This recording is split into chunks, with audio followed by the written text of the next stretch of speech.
Oh, hey there. Barb Barker here with Wilson County Schools. As we all know, the district calendar is the driver for so many of our household travel plans in a given year. And it probably has its own special place in your phone or on your fridge. But how's it created? What goes on behind the scenes to make the district calendar? Well, I can tell you, it's a lot more than you probably think. Well, the first place to look on seeing how a calendar is created, you go to district policies, where policies 1.800 and 1.8001 speak directly to this. But to save some time, I won't go through each one, but just know that's where they're located. But to get more answers to common district calendar questions I receive, I went to a person who has had district calendar creation experience for many years. Dr. Monty Wilson works in the district's HR department, but one of the tasks he's been part of for a long time is being a liaison between the Calendar Focus Committee, district leadership, and the school board. So let's start with the first part of this. What and generally who is part of the Calendar Focus Committee? It includes principals. It includes teachers, it includes parents, it actually includes students. This year we had both middle and high school students on the group, and then we also had individuals who are just community members who can speak on behalf of the community. So for this year we included somebody who has children in LSSD who doesn't have students here yet, so they can understand the process. And we always include a representative from Lebanon Special School District because we want to work with them as closely as possible so that our calendars align for families that have kids in both school districts. Getting that valuable feedback is important, but the key to the whole calendar is getting to that 180 days of state-mandated instruction. And sometimes that can be challenging.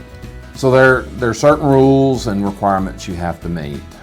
A teacher calendar is broken up into 200 days, is what their contract states. And 180 of those days are school instructional days, which are basically your school days. So we have to have 180 school days within a calendar. The state also says you can't start school before August 1st. So that's why we have like, the wiggle room comes into play. So you take August 1 and you're like, okay, we have to work in 180 days. And the goal is to try to get all those in before Memorial Day and provide breaks for holidays or for things like fall break or spring break in between. So there's not a lot of wiggle room to actually input those 180 days between August 1 and Memorial Day. A question we got a lot prior to this school year and continue to get as we look towards next school year is this. Why does the school year start on a Friday? Well, again, it goes back to the 180 days required. August 1st falls on a Friday next year. But after next year, it will be a while before another Friday start to the school year will happen. It's a little odd. We've got 2 years back to back where school will start on a Friday. It happened this year, and it's because August 1 was a Thursday, but it was an election day. And our district works with the Election Commission to provide schools as polling sites. And for the safety of our students, we don't have school those days. So we couldn't start August 1 this year. Well, then that means you have to start August 2. Well, it started on a Friday. So your other option would have been to start on August 5th, the next Monday, and you've lost time and it gets harder to work in. So that was the issue with this year. Next year, August 1 just happens to fall on a Friday, and with the early Memorial Day, it just didn't leave as much wiggle room, and so the consensus is we're going to start on a Friday, which may be an inconvenience for some families, but it can be beneficial for our schools because they have time to work out some problems over the weekend. If there's either scheduling issues or issues with lunch or even with transportation issues, you've got a couple of extra days before Monday to maybe make some adjustments to make the first full week more smooth than maybe it could be. When you look at the district calendar, we have another break coming around the corner next week for Thanksgiving.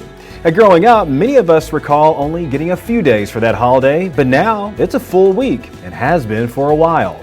That change was due to the feedback offered by the Calendar Focus Group. We'll say everybody does like a week off at Thanksgiving. Let me say that was a decision several years ago, and there's a lot of talk, and I remember. But now I think that everybody that I talked to likes that week. We've got over 20,000 families in this school district, and as you eloquently said, you can't fit the needs of 20,000 families. So what we do is we try to do the best we can for those wiggle room days to make sure that we do provide breaks, and that we work with Lebanon Special to where breaks are as consistent as possible for families, but also for our teachers, because they deserve a break too. They deserve those breaks, and a lot of them may have kids or family members in Lebanon Special as well. So it is a collaborative effort. There's never one individual who's really trying to force anything. It's taking feedback from multiple individuals and providing options. While winter break has been a mainstay in length and time on the calendar for many years, how are fall and spring breaks determined? It actually is based on kind of our high school scheduling, and this goes back several decades. When the school district made the change to block scheduling in high schools, 9 weeks it's our report card period. That's what people are most familiar with. And so we base our fall break after the first 9 weeks. We base our spring break after the third 9 weeks. So it's actually 9 weeks from when students start in August and 9 weeks from when they start in January.